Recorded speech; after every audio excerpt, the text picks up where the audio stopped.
স্বাধীন একটা দেশ বাংলাদেশ।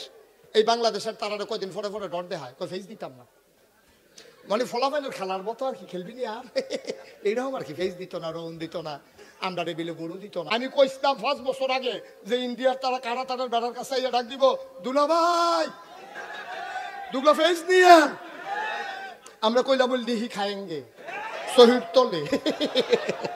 স্থিত হয়েছে এলাকার বিভিন্ন মসজিদের ইমাম সাহেবান, ওলামাই কেরাম, মুরব্বিয়ান আজম, কলিজার টুকরা যুবকেরা, পর্দার আড়ালের মা ও বোনেরা, সবার প্রতি আমার আবারও আন্তরিক সশ্রদ্ধ সালাম।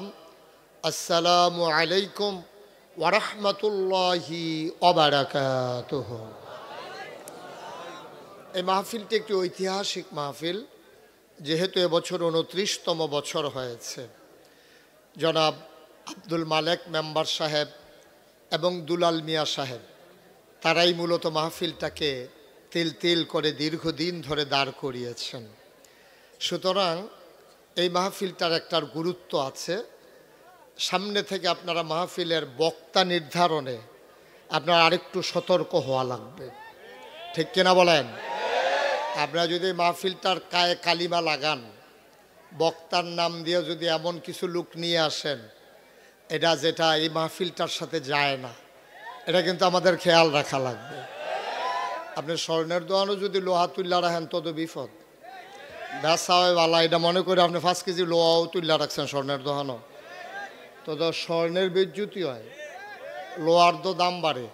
এটা চিন্তা রাখা লাগবে, যা মন চায় তা করা যাবে না, কারণ এটা অনেকের রক্তের উপরে, প্রাণের উপরে এই প্রতিষ্ঠানটা, এই মাহফিলটা দাঁড়িয়ে আছে।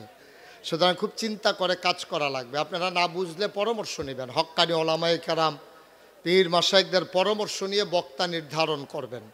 নাইলে তো এই মাহফিলগুলোতে আমাদের আসা আমাদের জন্য কষ্টকর। আমরা তো এই মাহফিলগুলোতে আসবো না, কারণ আমাদের মাহফিলের কোনো অভাব নাই, এখানে আসতে হবে এমন কোনো বিষয় না। এক রাত্রে 200-250 মাহফিল আসে, রাখি মাত্র একটা। কিন্তু এটা খেয়াল রাখা লাগবে, মাহফিলগুলো এটা হেদায়েতের মারকাজ। এই মাহফিলগুলোর মাধ্যমে এই ভারতীয় উপমহাদেশের মানুষগুলো দিন শিখে। এই দিক দিয়ে মাদ্রাসা, মসজিদের খুতবা, এই ওয়াজ মাহফিল, এইগুলোর মাধ্যমে মানুষ দিন চিনবে, দিন বুঝবে। সুতরাং খুব চিন্তা ভাবনা করে কাজ করতে হবে। আল্লাহ তাবারক ওয়া তাআলা যেন কবুল করে, সবাই পড়ি আমিন। বন্ধুগণ, যেহেতু আজকে প্রচণ্ড, কালকের চাইতে কম কুয়াশাচ্ছন্ন পৃথিবী, শীতের হিমেল হাওয়া, এর মাঝে মানুষের আসা বসা সত্যিই কষ্টকর। এজন্যে আমরা চেষ্টা করব কম সময়ের ভিতরে কিছু কথা বলার জন্যে। শুরুতে আল্লাহর কাছে দয়া চাই, আপনাদের কাছে দোয়া চাই, আল্লাহ যেন আমার মুখ দিয়ে সেই কথাগুলো বের করে দেন যেগুলো আমার জন্য দরকার এবং আপনাদের জন্য দরকার। সবাই পড়েন আমিন। বন্ধুগণ, আল্লাহর খাস মেহেরবানি খুব খেয়াল রাখতে হবে। আল্লাহ তাবারক ওয়া তাআলা আমাদেরকে এই দুনিয়াতে মানুষ করে বানিয়েছেন। বানানোর পরে তিনি আমাদের উপাধি দিয়েছেন আশরাফুল মাখলুকাত। কেন কথা বলা যাবে না বাবা? এই ছেলেরা, এই যে ছেলে, কথা বলা যাবে না, একটু সুযোগ করে দিতে হবে, একটু সুযোগ। একেবারে পিন পতন নিস্তব্ধতার মাঝে কথা হবে ইনশাআল্লাহ। খরগোশের মতো কান খাড়া করে, মাছের মতো নিষ্পলক নয়নে তাকিয়ে তাকিয়ে কথা শুনতে হবে। প্রতিটি কথা আমার জীবনের জন্য যেন কাজে লেগে যায়, আল্লাহ যেন কবুল করে, সবাই পড়ি আমিন। তো যেই কথাটুকুন বলছিলাম যে আল্লাহ আমাদেরকে মানুষ বানিয়েছেন। কি বানিয়েছেন? সবাই জুড়ে বলেন। মঞ্চে যারা আছে মহিউদ্দিন ভাই সহ তারা না কইলেও সারবো, কেন তারা যে বইয়া রয়েছে এটাই তো বেশি হিসাবে হোতাফান আর গিয়া বয়াই রাখছেন আপনারা। আপনি আরও পিছনে এসে আমার দিকে ঘুরে বসেন, আরও জায়গা দেন, পেছনে যান সবাই, আরও সামনে সরেন, উনি আরও আপনি এদিকে আসেন, আইসা আমার দিকে তাকাইয়া বসেন। ওয়াজ হইল হ্যাঁ আপনি চাইয়া রয়েছেন, হ্যাঁ ন ঠিক আছে, সুযোগ করে দিলাম, এই যে ঘুরাইয়া বসাই দিলাম। আমিন কন, জুড়ে কন, আরো জুড়ে। যেই কথাটুকুন বলতেছিলাম, আল্লাহ তাবারক ওয়া তাআলা আমাদেরকে মানুষ বানিয়েছেন। সবাই আমি যেটা প্রশ্ন করি জবাব দেবেন, কি বানিয়েছেন? মানুষ করে বানানোর পরে আমাদেরকে বলেছেন আমরা আশরাফুল মাখলুকাত, আমরা সৃষ্টির সেরা জীব মানুষ। আচ্ছা, কেন সৃষ্টির সেরা জীব? আমাদের শরীর খুব মোটা, এই জন্য আমরা সৃষ্টির সেরা? কথা বলেন, এই জন্য? একটা হাতি কাটলে মিনিমাম 10টা মানুষ বানানো যাবে। হাতি তো সৃষ্টির সেরা হতে পারে নাই। একটা নীল তিমি কাটলে 50টা হাতি বানানো যায়। কই নীল তিমি তো কেউ সেরা বলে নাই। আমার চাইতে আপনার চাইতে জুড়ে দৌড়াইতে পারে। আপনি যে গরুটা পালেন, এই গরুটারে যদি হঠাৎ করে ছুটে যায়, রাগ হয়, আপনি দেখবেন যে আপনার হ্যাসরাইয়া সহ নিয়ে চলে যাবে। চাইলে জুড়ে দৌড়াইতে পারে গরু। আমার চাইতে আপনার চাইতে বড় অনেক প্রাণী আছে, হাতি আছে। এই তারপরে 700-800 কেজি গোশত হয়, 1000 কেজি গোশত হয়। বাংলাদেশেই তো এমন গরু পাওয়া যায়। আর আপনার গায়ে কয় কেজি? আপনি সবটা মিলিয়ে 70 কেজি, 80 কেজি, নাইলে 100 কেজি। 100 কেজির উপরে মানুষ পাওয়া খুব কঠিন। কিন্তু এই 1000 কেজি গোশত হয়, তারে আশরাফুল মাখলুকাত বলা হয় না। 50টা হাতি বানানো যাবে, সেই নীল তিমিকে আশরাফুল মাখলুকাত বলা হয় না। আপনাকে আমাকে বলা হয় কি দিয়া? আপনি খুব জুড়ে দেখেন এই জন্য না, আপনার 2টা শিং আছে এই জন্য না, আপনার কিচ্ছু নাই, আপনি অসহায় একজন মানুষ। একটা ট্যাংরা মাছ আপনি তারে ধরতে গেলে তার আত্মরক্ষার্থে আল্লাহ 3টা কাটা দিছে। একটা শিং মাছ, তারও 3টা কাটা আছে। একটা মুরগি, সেও দেখবেন একটা ঠুকর দিতে আসে, সুবল মারতে আসে, ঠুকর দিতে আসে। একটা খাসি, গরু, সবার একটা না একটা আত্মরক্ষার জিনিস আছে, কিন্তু আপনার কিচ্ছু নাই। আপনি কেউ আপনারা মারতে আসলে আপনার নাড়ি বিঝারণ লাগে, আপনার শরীরের ভিতরে কোনো অস্ত্র শস্ত্র আল্লাহ ফিট করে দেন নাই, তারপরও আপনি আশরাফুল মাখলুকাত। সুবহানাল্লাহ বলবেন না? কেন আপনি আশরাফুল মাখলুকাত? রামচন্দ্রপুরের মানুষ, মুরাদনগরের মানুষ, পার্শ্ববর্তী বাঞ্ছারামপুরের মানুষ, আর এক পার্শ্বে হোমনার মানুষ। মন দিয়ে শোনো রে ভাই, মানুষ কেন আশরাফুল মাখলুকাত? তার চোখ 2টা বড়, এই জন্য আশরাফুল মাখলুকাত না। তার মাথাটা অনেক বড়, এই জন্য আশরাফুল মাখলুকাত না। তার দেহ অনেক বিশাল, এই জন্য আশরাফুল মাখলুকাত না। আশরাফুল মাখলুকাত মানুষ হয়েছে যেই জিনিস দিয়া, তার নাম হইল আকল। ঠিক কিনা? বিবেক, বিবেচনা, ভালো মন্দ বুঝার ক্ষমতা, এটা আল্লাহ মানুষকে দিয়েছেন, আর কাউকে আল্লাহ দেন নাই। এখন এই বিবেক দিয়া আপনি আশরাফুল মাখলুকাত হইছেন। এখন বিবেক যদি কাজে না লাগান, তাইলে মানুষে কি কয়? আপনার ফুতেরে দৈরা, শুধু ফুতেরে আপনি গরুর লগে না ফাইরা আইয়া সেটা ফুতেরে দৈরা ফিটা শুরু করছেন ফাজুন দিয়া। আপনার মায় দৌড়াইয়া আইয়া সেটা তুই একটা গরু সব, তুই তাদের কি শুরু করছ? মায় ফুতেরে গরু কইছে গেলে আপনি গরুর মতো কাম করছেন দেখা। ঠিক কিনা? কয় সারে কয় তুই একটা গাদা হইস। কেড়ে তারে গাদা কয় কেড়ে, কারণ তো ফোড়া ফাড়ে না, তা ফোড়া ফাড়ছে না দিকে সারে তারে গাদা কইছে, মায়ের তারে গরু কইছে। তাইলে বোঝা গেল তুমি গরুর মতো কাম করছো দেখা তোমার মায়, তোমার নিজের মায়, যেই মায় ফেরো ধরছে, যেই মায় তোমার জন্ম দিছে, 2.5 বছর যেই মায় বুকের দুধ খাওয়াইছে, এই মায় তোমার গরু কয়, কারণ তুমি গরুর মতো কাম করছো। তুমি গাধার মতো কাম করছো। গাধার নাকি কোনো কিছু মনে থাকে না। তুমি যখন প্রতিদিন পড়া পারো না, স্যার তোমারে গাধা কয়। তাইলে যদি আশরাফুল মাখলুকাত হইতে হয়, 2টা হাত থাকলে, 2টা চোখ থাকলে, কান থাকলে, মুখ থাকলে আশরাফুল মাখলুকাত হওয়া যায় না। আশরাফুল মাখলুকাত হওয়ার জন্য প্রতিটা মানুষের বিবেক থাকা লাগবে। ঠিক কিনা? বিবেক কাজে লাগাইতে হবে। বিবেক যখন মানুষ কাজে লাগায় না, ক্ষমতা পাওয়ার পরে মন যা চায় তাই যখন করে, পৃথিবীর ইতিহাস আপনি পর্যালোচনা করে দেখেন, নানান সময় মৃত্যুর কারণে সরকারের বদল হয়, ভোটের মাধ্যমে সরকারের বদল হয়, আন্দোলনের মুখে সরকারের বদল হয়, কিন্তু সরকার বদলের পরে পুরো পৃথিবীর ইতিহাস আপনি পর্যালোচনা করে দেখেন, শিক্ষিত মানুষ যারা গুগলে সার্চ দিয়ে দেখেন, পৃথিবীর ইতিহাসে এই ঘটনা ঘটে নাই। গত 5ই আগস্ট বাংলাদেশে যে ঘটনা ঘটেছে, ঠিক কিনা বলেন? কি ঘটনা ঘটছে? সরকারের বদল হয়েছে, এটা না। আমি যেটা বুঝাইতে চাইছি যে সরকার বদল হইতেই পারে, কারণে কারণে হবে, ভোটে হবে, মারার পরে হবে, আন্দোলনের মুখে হবে, কিন্তু সরকার বদলের পরে 330 জন মেম্বার অফ পার্লামেন্ট, আমলা কামলা বদুল্লা, র্যাব গোয়েন্দা, এরপরে ব্যবসায়ী কর্মকর্তা কর্মচারী উপদেষ্টা সবাই মিলে একসাথে দেশ থেকে পালিয়ে গেছে, পৃথিবীর ইতিহাসে নাই। ঠিক কিনা? এটা পৃথিবীর ইতিহাসে বিরল, এটা পৃথিবীর ইতিহাসে বিরল। এটা বাংলাদেশে গোটা পৃথিবীর মানুষ নতুন করে দেখলো। সরকারের বদল হতেই পারে, আমি দেশ ছেড়ে চলে যাওয়া লাগবে কেমনে? কেন চলে যাওয়া লাগবে দেশ ছেড়ে? এই দেশ তো আমারও দেশ। আমরা কি বলি যারা আগের ক্ষমতায় ছিল তাদের কি দেশ না? অবশ্যই তাদের দেশ, কিন্তু তারা চলে যাওয়া লাগলো কেন? নিশ্চয়ই এমন কোনো কাজ করেছে যেই কারণে তারা নিজেরা তারা পালাই যাওয়ার। কেউ কিন্তু আপনারা আন্তরিকতার সাথে খেয়াল করেন, রাজনৈতিক নেতৃবৃন্দ বলেন, বৈষম্য বিরোধী ছাত্র আন্দোলন বলেন, কোনো ইমাম বলেন, বক্তা বলেন, কেউ কিন্তু সরকার যে পদত্যাগ দেশ ত্যাগ করবে এটা কেউ চায় নাই। মিছিল করছে কি কয়, দফা এক দাবি এক পদত্যাগ পদত্যাগ। এটাই আমরা সারা জীবন শুনছি। ঠিক কিনা কন? ফলাফানে মিছিল করছে, রাজনৈতিক দলের নেতৃবৃন্দ মিছিল করছে, দফা এক দাবি এক পদত্যাগ পদত্যাগ। আল্লাহ কয় আরে না, দফা এক দাবি এক দেশ ত্যাগ দেশ ত্যাগ। ঠিক কিনা? আল্লাহর খেলা। এটা হলো যার যার কর্মের প্রায়শ্চিত্ত। আমি মাঝে মাঝে ঘটনাটা মনে হলো অঝুরে কান দিয়ে একা একা।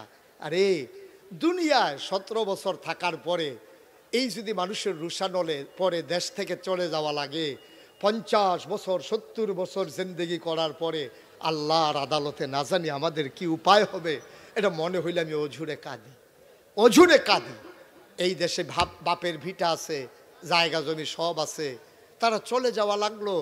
আর আমি 70 বছর পরে যখন আমার ইন্তেকাল হবে, আমার প্রতিটি সময়ের অণু পরমাণু, সেকেন্ড মিনিট ঘন্টা দিন সপ্তাহ মাস বছর সবগুলোর যখন হিসাব করা হবে, সেই দিন আমার কি উপায় হবে? মাঝে মাঝে চিন্তা করে আমি কাঁদি। এই কান্না সবারই কাঁদা উচিত। তবে ঘটনায় খুব খুশি হওয়ার কিচ্ছু নাই। সাদা কাগজে লিখে রাখেন, ওরা যেই কারণে দেশ ছেড়ে পালানো লাগছে, আবার যদি আমরা সেই কাজ শুরু করে দেই, আমাদের পরিণতি আর চাইতে আরো ভয়াবহ হবে। ঠিক কিনা? এখন যদি হাতারা গেছে আগে সিএনজিতে চান্দা তুলতো, এখন আমরা যদি আবার কয়েকজনে গিয়ে আবার চান্দা তোলা শুরু করি, আমরা যদি আবার বাসখেরিয়া টেহা তোলা শুরু করি, একবারে মুরগানছে রামচন্দ্রপুর বাজার তো ব্যস্ত, গরিব মানুষ হেহানতে পারে টেহা খাওয়ান শুরু করি, তো আমরার পরিণতি ওদের চাইতে আরো খারাপ হবে। ঠিক কিনা কর? সুতরাং শিক্ষা গ্রহণ করতে হবে প্রতি ঘটনা থেকে, নাইলে কিন্তু খাইবেন ধরা, ফরবেন মাইনকা সিফাত, ফরবেন মাইনকা সিফাত। সাংঘাতিক। যে ইতিহাস থেকে শিক্ষা নেয় না, গতকালকে থেকে যে শিক্ষা নেয় না, আগামীটা কাল তার কখনো সুন্দর হয় না। প্রতিটি ক্ষণ থেকে সুন্দর নিতে শিক্ষা নিতে হবে। আমিরুল মুমিনিন খলিফাতুল মুসলিমিন, ইসলামের দ্বিতীয় খলিফা হযরত ওমর। মোবাইলগুলো বন্ধ করে দেন, যাদের মোবাইলগুলো বাজে বন্ধ করে দেন এগুলা। সবাই কনা আমিন, জোরে কনা আমিন। হযরত ওমর একদিন ডাক দেয়া কয়, শোনো, তোমার গতকালকের দিনটার চাইতে আগামী দিনটা যদি সুন্দর না হয়, তাহলে তুমি প্রকৃত মুমিন নও, তুমি প্রকৃত ইমানদার হইতে পারো নাই। কারণ গতকালকে তুমি যেই ভুলগুলা করছো, আজকেও যদি সেই ভুলগুলা করো, তুমি তো গরু ছাগল না, তুমি জন্তু জানোয়ার না, তুমি তো মানুষ। তুমি শিক্ষা নাও না কেন? গতকালকে ভুল হয়েছে, এই জায়গায় গর্তের ভিতরে পা পড়ে তোমার পা মস্কাই গেছে, আগামীকালকে এই গর্তের মধ্যে ফা দিয়ে তার ফা ভাঙিয়ে এলিস, তোতে বদলাইব কবে? আর তোমার মস্কানের পরে তো তুমি সাবধান থাকা দরকার। এখানে একটা গর্ত আছে, আমি যাওয়ার সময় খেয়াল করে যাওয়া লাগবে যেন ওই গর্তে আমার পা না পড়ে। আপনি যদি বারবার গর্তে, এই জন্য নবীজি বলেছেন মুমিন কখনো এক গর্তে 2 বার সাপের কামড় খায় না। কারণ একবার যদি সে সাপের কামড় খায়ও, সে চিন্তা করে আবার যদি আমি এখানে যাই তাহলে না আবার কামড় দিয়ে ফেলবে, এই জন্য সে ওই রাস্তায় আর যায় না, ওই গর্তের কাছেই যায় না। বন্ধুগণ, 1500 বছর আগে নবীজি যখন দ্বীনের দাওয়াত দেওয়া শুরু করলেন, মানুষগুলো হয়ে গেল 2 ভাগ, একদল আল্লাহওয়ালা, আরেক দল শয়তানওয়ালা। একদল জানোয়ারের চাইতে খারাপ, আরেক দল ফেরেশতার চাইতে উত্তম। একদল জান্নাতি, আরেক দল জাহান্নামী। বলেন সুবহানাল্লাহ। কয় ভাগ হইছে? এখনো 2 ভাগ মানুষ আছে। দেখতে মানুষ, নামও মুসলমানের, শয়তানের হেডকোয়ার্টার, এমন মানুষ আছে নাকি নাই? থোতার দাড়ি আছে, পাঞ্জাবি আছে লম্বা, কি সুন্দর কথা কয়, সুরমা তোর কাজল দিয়ে আডে, মনে হয় ফেরেশতা নাজিল হইছে, টেহা সুদে লাগায়। আছে নাকি নাই? ফাইল আটকাইয়া ঘুষ খায়, আছে নাকি নাই? এবারে 60 বছর চাকরি করে রিটায়ার্ড করছে। এবারে ফলাফাইনে চাইতে গিয়া কয় চাচা ওহন চলেন কেমনে, আগে তো বেতন টেতন পাইছেন, ওহন কেমনে চলেন? কয় লাইরা চাইরা যে পেনশনের টেহারা পাইছে এবারে লারে সারে মাইদে দিয়ে যে এটা দিয়ে চলে। সারাটা জীবন ফাইল লাইরা চাইরা খাইলা তুমি, অফিসের মধ্যে ফাইল লাইরা চাইরা যাতা দিয়া ধরে রেখা টেহা আদায় করে ঘুষ খাইয়া তুমি সংসার চালাইছ। আর অহন তুমি পেনশনের টেহারারে লাইরা চাইরা তুমি চলতে আসো। আব্বা তুমি আর বদলাইবা কবে? তুমি আর মানুষ হইবা কবে? তুমি তো অমানুষের হইয়া গেছ। তোমার দাড়ি ফাঁকছে, টান টান চামড়া তোমার ঢিল হইছে। আগে গালের চামড়া কি প্লেন আছিল, অহন ভিতরে সাফার দাঁত ফইরা অহন হেই গালের চামড়া ভিতরে গেছে গাতা হইছে, ফোয়া খানেক তেল ধরে হে তেল দেখে সারা শৈল তেল দেয় বেড়া, এর পরেও বদলায় না। আর বদলাইব কবে? আর কবে বদলাবে? আর আমাদের এই পরিণতি 29 বছর এখানে মাহফিল হলো, আমাদের যদি নৈতিক মান পরিবর্তন না হয়, আজও যদি আমি নামাজকে পারফেক্ট করতে না পারি, আমি যদি প্র্যাকটিসিং মুসলিম হতে না পারি, আজও যদি আমার ভিতরে চেঞ্জ না আসে, আমি আর বদলাবো কবে? আমার ডেস্ট্রয়, আমার ধ্বংস সুনিশ্চিত। কিয়ামতের ময়দানে আমি মাথা উঁচু করে দাঁড়াতে পারবো না।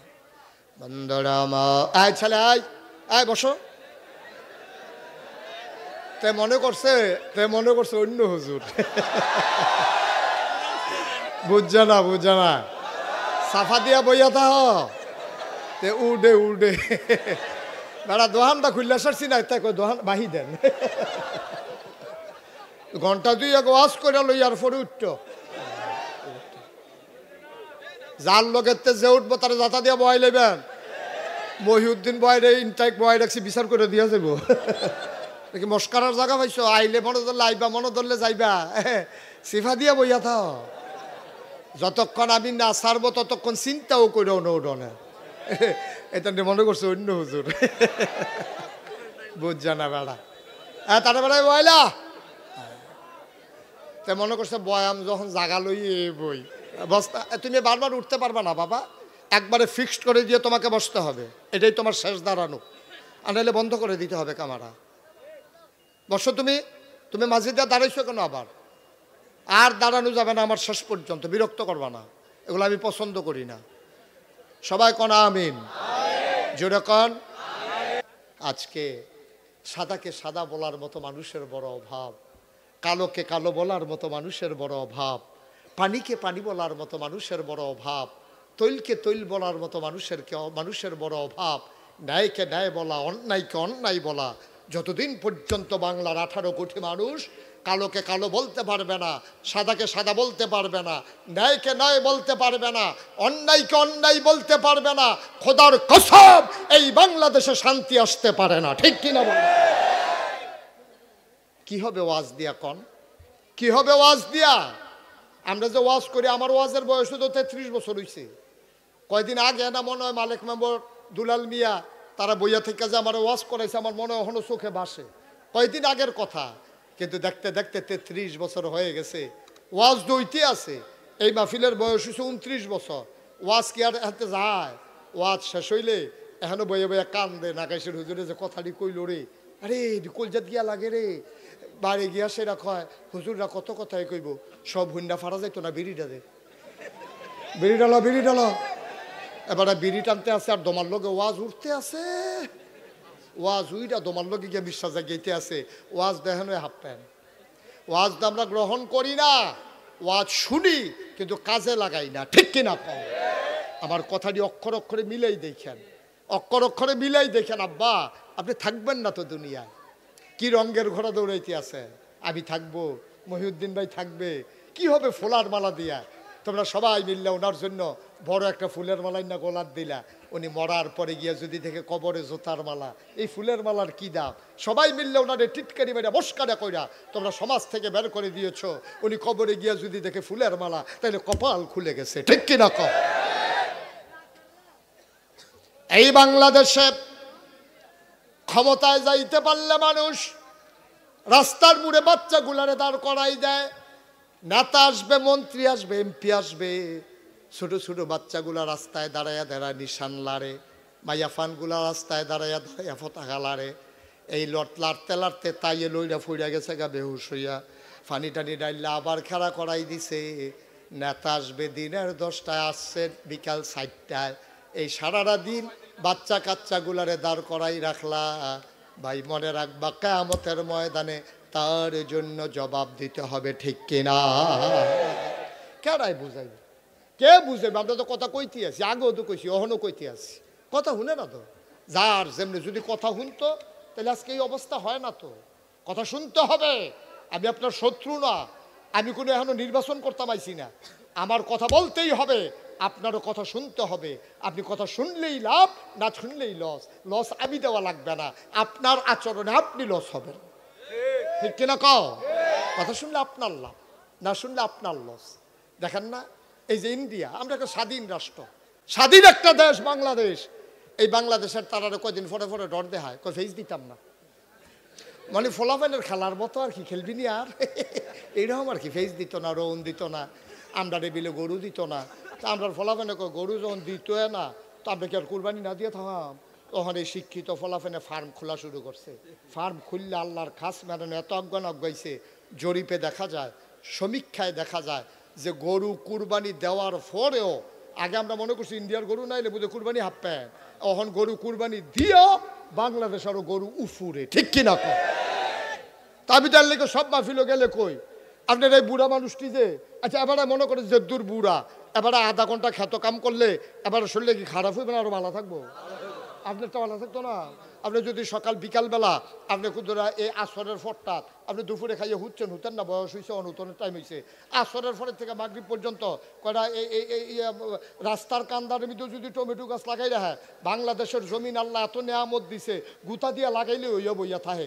আর আমি সৌদি আরবে দেখছি একটা গাছের গোড়াত ওই 2 মাইল 3 মাইল দূরেতে ট্যাপ দিয়া পাইপ দিয়া পানি আন না, একটা গাছের লেগে একটা ট্যাপ ফিট করছে, হাজার হাজার টাকা খরচ করিয়া একটা গাছ টিকানো লাগে। আমরা লাউয়ের দানাটা লাগাই দিলে কালকে গিয়ে দেখে দিক মেলে রয়েছে। আর যে গুতা দিয়া লাগাই দিলে বেড়া, পৃথিবীর কোন দেশে এই কারবার নাই যে গাছের ডাইল লাগাইলে গাছ হইয়া থাকে। আমরা তো সেই কারবার আছে, ঠিক কিনা? এই দেশটার মধ্যে করতে সমস্যাটা কিটা? এবারের মতো মানুষে কটা ফেস লাগাইলে সমস্যা কি, কটা রৌন লাগাইলে সমস্যা কি? ফেস লাগাইবো, শরীর তলে হালাই রাখবো, রৌন উঠলে এটি চুলের বেনির মতো বানাইয়া তরকের লগে লটকাই রাখবো, বেরিয়ে রৌনের কাম লাগলে হেনতে পারবো। যেই গাতাটা এখন মারিয়ে বইরে রয়েছে, এই গাতাটা কূপ দিয়ে 2টা লেবার লইয়া কাটটা সাইডগুল দিয়ে ফার বানাইয়া তেলাফিয়া হালাই রাখ বইতে থাকে। এটি তো আর হালানো লাগে না, একবার হালাইলে সারা বছর হয়। এটি পরিকল্পনা একটু কম বুঝে এটি, ঠিক কিনা ক? তেলাফিয়া হালাই রাখলে হয়। তো আপনি 2টা তেলাফিয়া দইরা শহীদ তলে 2টা ফেস দিয়া, কাঁচামরিচ ফাইরা দিয়া, কাঁচা ধনিয়া পাতা সিধা দিয়া, আহারে খানা রে একটা হরুরি ডাক দিয়ে তাহলে কথা খানা, ঠিক কিনা ক? তো আপনি মন মতো খান না। আপনি ফেসের লেগে ইন্ডিয়ার ফেস এটা এনগিতে আপনার যখন শহীদ তলে ফেস থাকবো, আমি কইছিলাম 5 বছর আগে যে ইন্ডিয়ার তারা কারা তাদের বেড়ার কাছে ইয়া ডাক দিব, দুলা ভাই দুগলা ফেস নিয়েন। আমরা কইলাম বল নিহি খায়েঙ্গে শহীদ তলে, ঠিক কিনা ক? আমদার খাচ্ছতে মানুষের ডর দেখায়, আমদার খাচ্ছতে সব সাইডে দিছে বেড়াই, খালি বইয়ে বইয়ে চা স্টল আড্ডা মারবো। ফুট বিদেশ পাড়াই রাখছে 3-4টা, হেতার দিতে ভাড়ায়, এবারে বইয়ে বইয়ে আড্ডা মারে, চা খায়, বন খায়, বইয়ে বইয়ে ওই কার গরু কিতে হয়েছে এইটা আলাপ করে, মাথায় নালা আপনি কত কাম করেন। আপনি প্রাইমারি স্কুলের মাস্টার, সমস্যা কি? 10টায় না ক্লাস, আপনি সকালবেলা উঠতে ফজরের নামাজ পড়িয়া 2 চিরামুড়ি চা খাইয়া 2 গাছ তুলে গাড়িটা দোয়াইয়া গাছটি খাওয়া দিয়া আপনি স্কুলে যাইয়ান। দুপুরবেলা লেজার ফললে আবার আইয়া গাছটা গরু ডারে 2 পানি খাওয়াইয়েন, ফ্যান খাওয়াইয়েন। এরপরে বিকালবেলা আবার 2 গাছ তুললেন, মহিষ খেতে মহিষ হইলো, গাছে গাছ হইলো, ফেজে ফেজ হইলো, রৌনে রৌন হইলো। এমনি বইয়া বইয়া সব কিনতেন যাইবেন। এর লেগে ইন্ডিয়ার তারা ডর দেখায়। আমরা যদি সুযোগ হইয়া যাই গাই, ইন্ডিয়ার তারা ডর দেয় তো না, ফিরেও আমাদের দিকে তাকানোর সাহস নাই, ঠিক কিনা? আমরা দেশটা শুরু হইতাম পারি, আমরা মানুষ কম হইতাম পারি। এটি কলজাওয়ালা বেড়ায়, দেখছো না? পৃথিবীর ইতিহাসে এই ঘটনা নাই যে বন্দুক তাক করে রাখছে পুলিশে আর হাতে সিনা টান টান করে খেলে দিয়েছে আমার আবু সাইদ, ঠিক কিনা কও? তুমি একটা ঘটনা দেখাও আমারে, জীবনের মায়া হগলের আছে। এই কলজাওয়ালা ফলাফাইন বাংলাদেশে হয়, এটি অন্য দেশে এই ফলাফাইন হয় না। এটি টান টান করে খেলে দিয়েছে, পুলিশে গুলি করতে আছে, তা আবার টান দিয়ে খেলছে। এটি কিতাই যাতে তো মানুষ না ফেরেশতা বেড়া, সুবহানাল্লাহ কয় না? এই মানুষ তো বাংলাদেশে ফয়দা হয়। তো তোমরা তো অলস হইছো গিরে, তোমরা এত অলস হইলে কেমন হইব? কয়টা মহিষের চারা লাগাও, একটা ঘরও কয় কেজি মহিষ লাগে সারা বছরে, কয়টা রৌন লাগাও, রৌন দিয়ে থাকবা হওয়ারও ফেস দিয়ে এক বছর তোলে, গুড়ি আলু করো, কয়টা টালা দিয়ে ভর্তা বানাই দিলে কি হো মজুন ভাই সুইরালা একটা অরহরি ডাক দিয়ে থাকে না খানাটা কি গো? তাইলে আমরা এরপরে মানুষের ডর দেখাইব কেমনে? আমি যখন কেউ বাইক যাই তখন এনে দিতাম না কেউ ডর দেখাইব। আর আমি যদি স্বয়ং সম্পূর্ণ হয়ে যাই তাহলে কোনো দেশ চোখ তুলে তাকানোর সাহস নাই, ঠিক কিনা? আমরা কেউ খাই না পড়ি, আমরা তো আনিও টেহা দিয়ে আনি। ডাকবা যদি ওই যে কইস্তান দুলাভাই ডাকবা আরো কত দান ডাকবো, দেখবা আনারস এমন একটা জিনিস এটা কোনো ফাইক্কা গেলে রাখা দেওয়া যেত না, এটা খাওয়ানো লাগবো। কাঁঠাল এমন একটা জিনিস এটা ফাইক্কা গেলে তুমি খাইতে হইব। ইন্ডিয়া কাঁঠাল হয় বেশি, মানুষ কম, এই পাহাড়ি এলাকার মধ্যে কাঁঠাল আর আনারস হয়। তো তারা যদি আমরা বাংলাদেশে দিতাম না, আমরা কি মাগনা নিবারা আমরা ভিক্ষা করে নিলে তোরা টেহা দিয়া নিন আমরা? তোরা যে আগে টেহাটা নেশার ফোনে না মালটাতে, ঠিক কিনা কম? তো তোরা যখন দিতি না আমরাও আনলাম না, নিজেরা কাম লাগলে কম খাম, কম খাইয়া থাম, সুইটা সাইটটা লইয়া কোনো মতে চললাম। আমরা যদি আর না নি তোমরা কাডল গন্ধ ছড়াইব, তোমরা আনারসে তোমরা আব্বাটা হাইব, দেখবো ঠিক কিনা কাও? আমরা আনি দেখে না তোমরা জিনিসের দাম, আমরা আনি দেখে না জিনিসের দাম। কাস্টমার আছে দেখে না রামচন্দ্রপুর বাজার ও দোকানদারের দাম, কাস্টমার না থাকলে রামচন্দ্রপুরের বাজারের কি দাম, ঠিক কি রকম? সুতরাং আমরা আনি দেখে তোমরা ইন্ডিয়ার তারা টাঙ্গ উঠছ, তোমরা রে সুজাকরণ লাগে কেমনে? খালি মানুষটির কথা শোনাইতাম পারি না রে, আর নইলে দেখলু কারবারটা কি গড়াই দেয়, ঠিক কি রকম? আজকে অন্তত আমরা একটা নিয়ত করি, আজকে অন্তত একটা নিয়ত করি যে কালকে সকালবেলা উঠটা আপনি 2টা টমেটোর চারা হইলেও লাগাইয়েন, ওখানে কাম লাগলে ফইডাল লগে দিয়া লাগাইয়েন, ওখানে ফইডাল লগে। আমার আম্মারা যারা শুনতেছেন মাইকের আওয়াজ, আপনার আম্মা আগের মতো গো এই ঘরের কান্দাটার মধ্যে 2টা সইয়ের দানা লাগাইয়েন আর 2টা লাউয়ের দানা লাগাইয়েন। আব্বাই নেট কিনা দিব, উড়ানের ভিতরে বাসা দিয়া রাখবেন, লাউয়ে সইয়াকে সারা বেড়া ছুটতে যাবো গা। আম্মা নিজের গাছের লাউ নিজে খাইবেন, নিজের ডগা রাইকেল দাঁড়িয়ে খাইবেন, সইরেন দা খাইবেন, খাসির দানা বানাইয়া খাইবেন, হুক না সইয়ের দানা কাম লাগলে টাইলিয়া এরপরে মসমিচ্ছ করে খাইবেন মেগাইলে, যেমনে মনে ধরে এমনি খান। তারপর আম্মা করেন, আমরা দেওয়ান লাগতো না গো আম্মা, আপনি ট্যাপ নিয়ে খাইয়েন, কেউ দিয়েন না।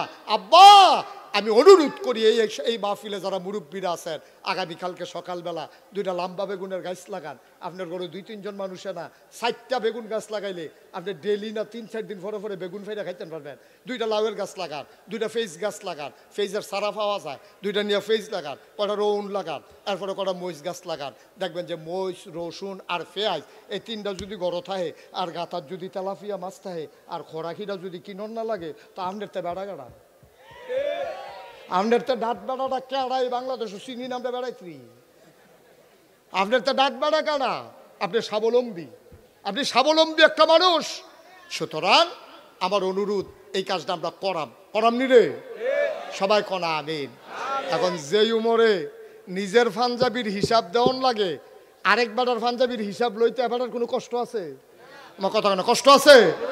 আমি নিজে যদি অন্যায় না করি তা আমার চোখের সামনে তুমি অন্যায় করবা কেমনে? তোমার আমি সাইডা দিয়ে রাখা, আমি প্রেসিডেন্ট হইয়া যদি টেহা না মারি, তুমি দপ্তরে হইয়া নাইট গার্ড হইয়া টেহা মেরে দিবা, বেড়া হতো। যে স্কুলের হেডমাস্টার সৎ, এই স্কুলের প্রতিটি কর্মচারী সৎ, ঠিক কিনা কও?